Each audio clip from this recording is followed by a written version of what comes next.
It was a Friday or a Saturday night. I was pre-gaming with some friends at my apartment before going out to a bar in town. One of my friends called the Uber, and we were all pretty drunk, laughing and being loud with typical drunken banter. We got to the bar, and no line that night, surprisingly. At some point in the night, I asked for a girl's number who I'd been talking to. When I went into my pocket to get my phone, I realized I didn't have it on me. I checked all my pockets and confirmed this. I tried retracing my steps in the bar, and asked each bartender if someone turned in a phone. I didn't remember even using my phone the whole time I'd been out, though. I stepped outside the bar with one of my friends to use his phone to call mine. Someone picked up on the other end. I heard the fiddling of the phone, but they didn't say anything.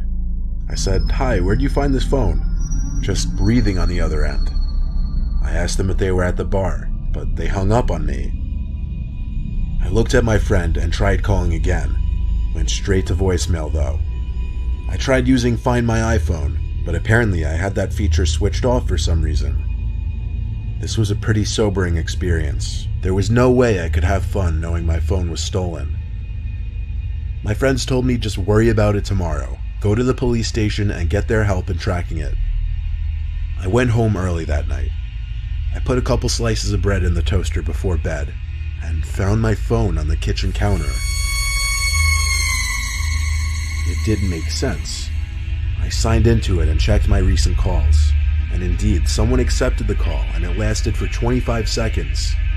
Someone had been in my apartment to accept the call, that much was clear.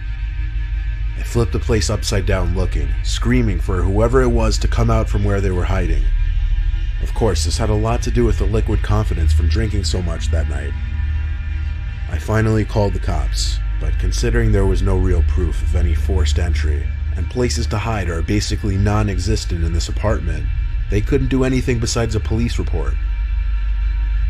Nothing seemed to be missing from my apartment, but going to sleep that night, knowing someone had been in my apartment, or even worse, might possibly have still been in there with me, was probably the most uncomfortable night of my life.